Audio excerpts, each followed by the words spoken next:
Namaste everyone. Today we will learn the second chapter of pharmaceutical biotechnology, enzyme biotechnology.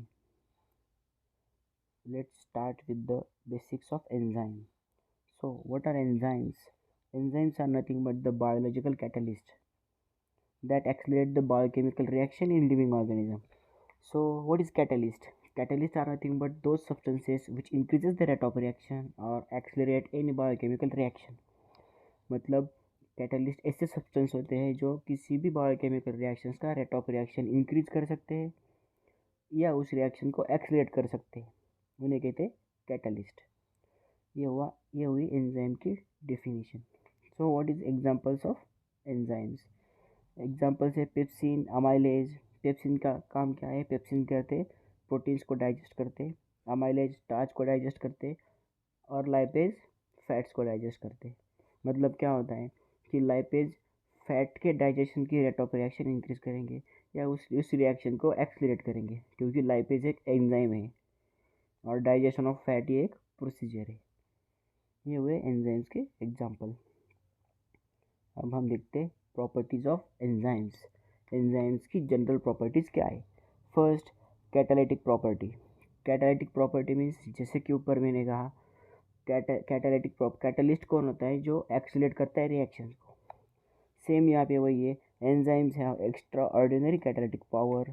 A small amount of enzyme is enough to convert a large quantity of substrate.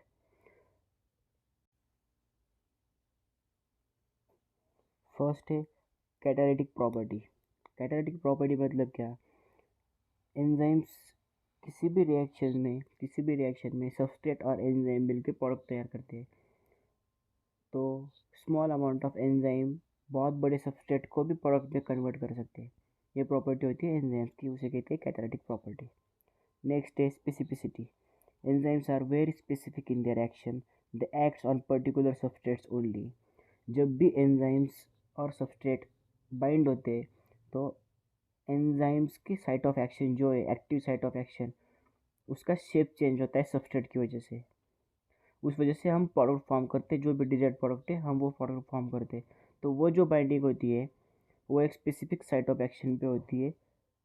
ये property है enzymes की, उसे कहते हैं specificity. Next, reversibility. Reversibility मतलब जैसे reactant से product तैयार होते हैं वैसे प्रोडक्ट से रिएक्टेंट्स भी तैयार हो सकते हैं एंजाइम और सबस्ट्रेट के रिएक्शन में। इसे कहते हैं रिवर्सिबिलिटी और ये भी एंजाइम की एक प्रॉपर्टी है। अब आते हैं हम हमारे इस चैप्टर के मेन पॉइंट पे, enzyme immobilisation. First let's read the definition of enzyme immobilization. Enzyme immobilization may be defined as a process of confining the enzyme molecules to a solid support over which a substrate is passed and converted to products. अब हम इसे detail में देखते हैं। What is immobilisation? आसान शब्दों में अगर कहे तो मोबिलाइजेशन और इमोबिलाइजेशन। मोबिलाइजेशन मतलब मूवमेंट होना या हलचल होना, इमोबिलाइजेशन मतलब मूवमेंट ना होना या हलचल ना होना। तो हमें एंजाइम इमोबिलाइज करनी है, मतलब हमें उनकी मूवमेंट रिस्ट्रिक्ट करनी है, इसे कहते हैं एंजाइम इमोबिलाइजेशन। तो क्यों एंजाइम इमोबिलाइजेशन की नीड क्यों है? अगर हम किसी भी एंजाइम की मूवमेंट रिस्ट्रिक्ट करते हैं तो उसकी स्टेबिलिटी इंक्रीज कर सकते हैं, उसका कंटामिनेशन एंजाइम के साथ कम कर सकते हैं, प्रोडक्शन कॉस्ट कम हो सकती है, उस एंजाइम को हम रीयूज़ कर सकते हैं, जब जब हमें चाहे तब तब यूज़ कर सकते हैं। इन सब चीज़ों की वजह से एंजाइम इमोबिलाइज करना है। यहाँ पे मतलब डेफिनेशन में वही दिया है, एंजाइम इमोबिलाइजेशन में भी डिफाइन है as the process of confining. मतलब हमें उस कन्फाइन करना मतलब एक स्पेसिफिक जगह पे हमें एंजाइम को इमोबिलाइज करना है। The enzyme molecules to a solid support. जब जब सबस्ट्रेट एंजाइम के साथ बाइंड करेगा तब तब हमें जो डिज़ायर्ड प्रोडक्ट चाहिए वो हम गेन कर सकते हैं या वो हमें मिल सकते हैं। इस वजह से एंजाइम इमोबिलाइजेशन करना नीड है, ये एंजाइम इमोबिलाइजेशन करना नेसेसरी है। तो इससे हम बहुत सारे प्रोडक्ट्स बना सकते हैं, जैसे कि एंटीबायोटिक्स बना सकते हैं, जेलीज बना सकते हैं, ब्यूवरेजेस बना सकते हैं, जैम्स बना सकते हैं। ये सब चीज़ें बनाने में, इनका प्रोडक्शन करने में आसानी हो, इसलिए एंजाइम इमोबिलाइजेशन नेसेसरी है।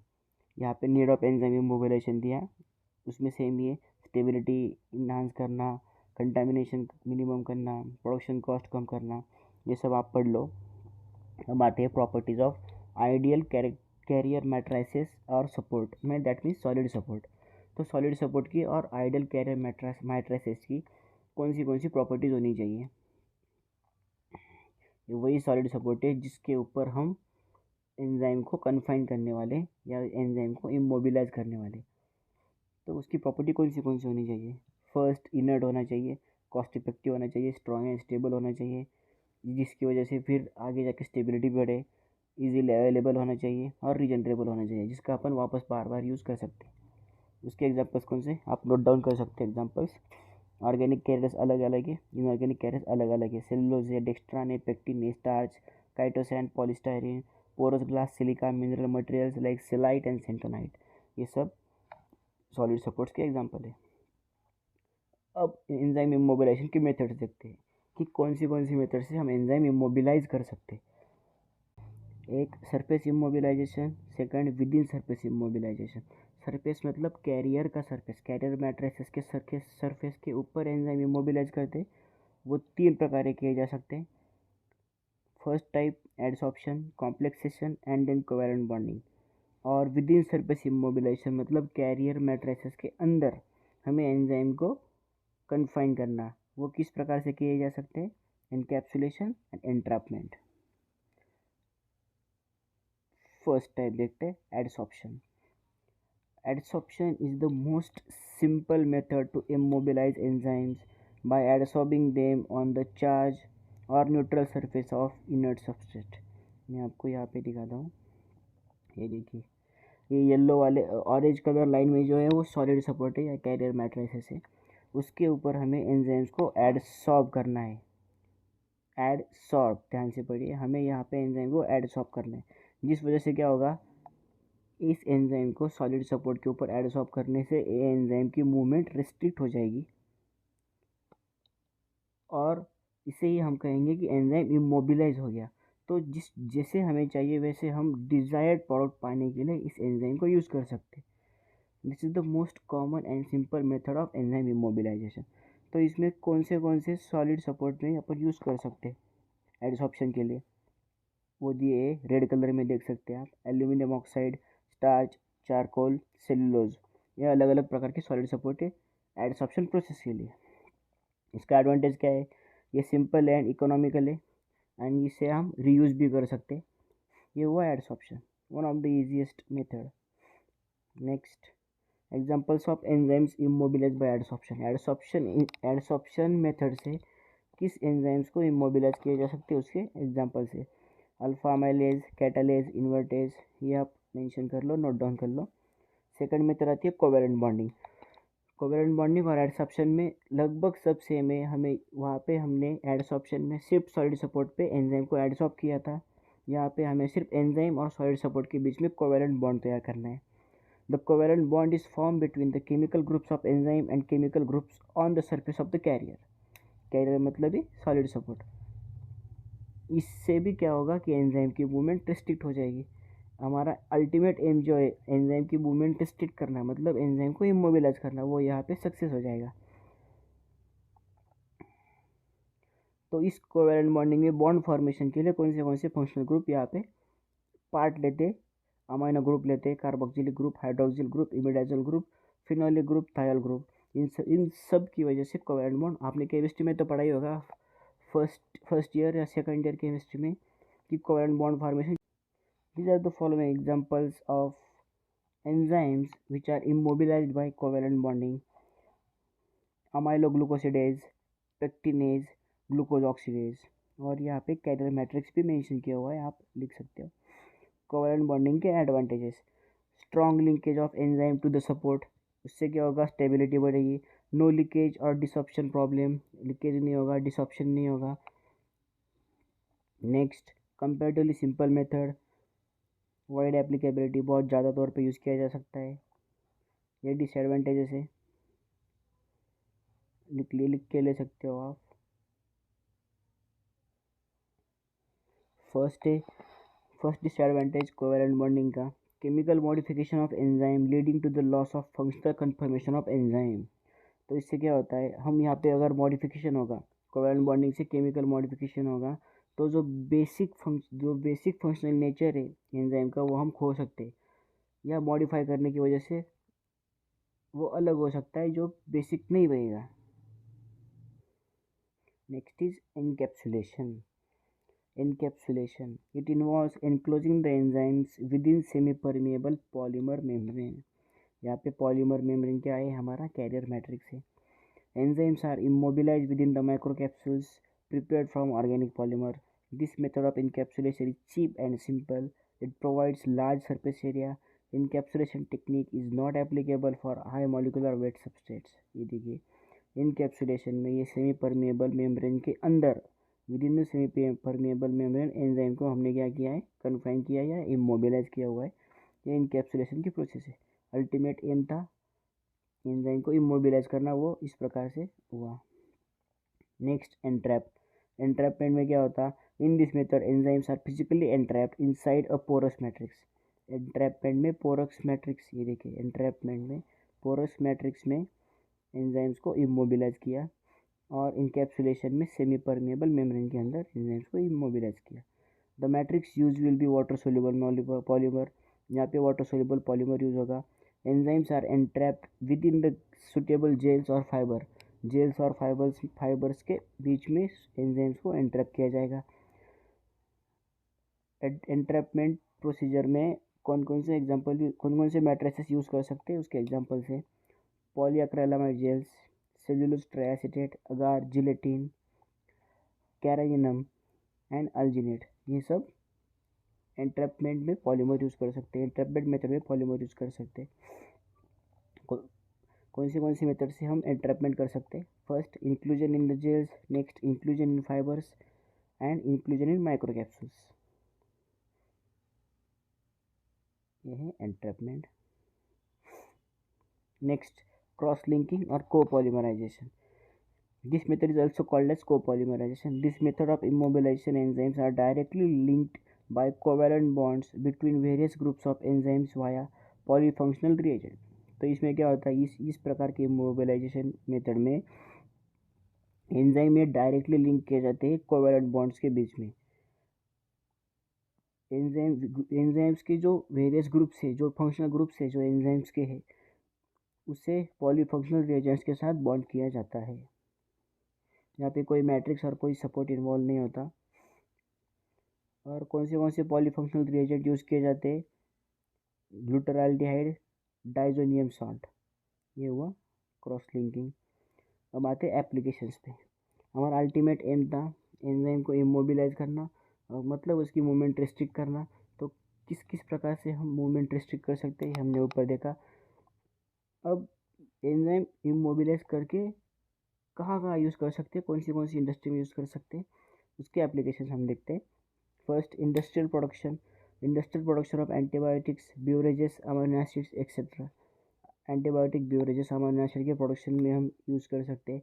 Biomedical application, immobilized enzymes are widely used in the diagnosis and treatment of many diseases. Immobilized enzyme can be used to overcome inborn metabolic disorders by the supply of immobilized enzyme. Food industry में pectinase, cellulase, ये production jams और gels के production में use किए जाते हैं, syrup के production में यूज़ किए जा सकते हैं। Production of biodiesel from vegetable oils, ये भी एंजाइम इमोबिलाइजेशन का एग्जांपल है। Waste water management, textile industry में भी किए जा सकते हैं, फैब्रिक्स को बायो पॉलिश करने के लिए। डिटर्जेंट इंडस्ट्री में भी किए जा सकते हैं, lipase enzyme for the dirt removal.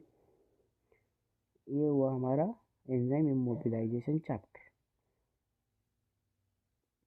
अगर आज का टॉपिक समझ में आ गया है, और भी फार्मेसी और एम फार्मेसी के सिलेबस में से कोई भी टॉपिक में आपको प्रॉब्लम है तो आप कमेंट कर सकते हो, मैं उस पर वीडियो बनाऊंगा।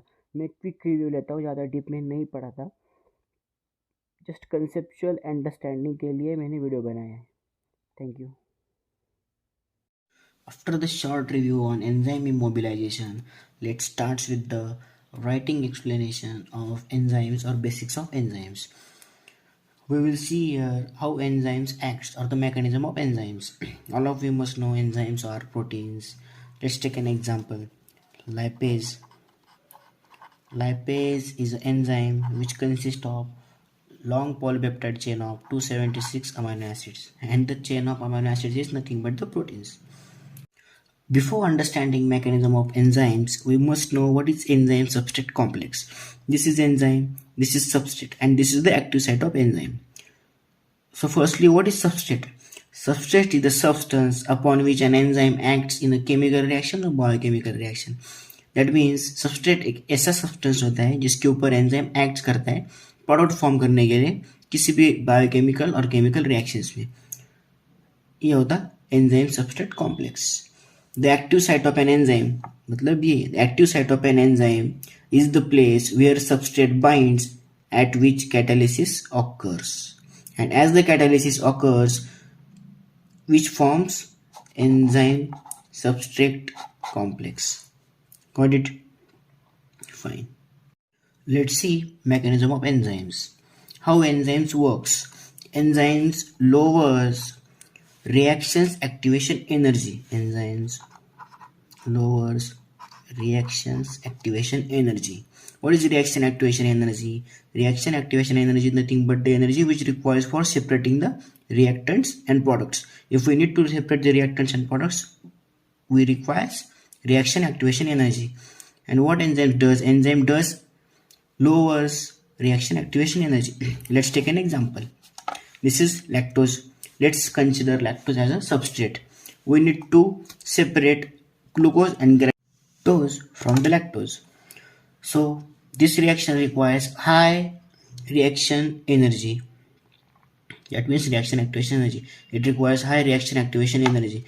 Why? Because substrate is not bind with the enzyme. Here, when the same substrate bind with the enzyme lowers reaction activation energy. So we require low activation energy and products get separate easily. Alright, this is the working principle of enzymes. Easiest way to understand. Thank you.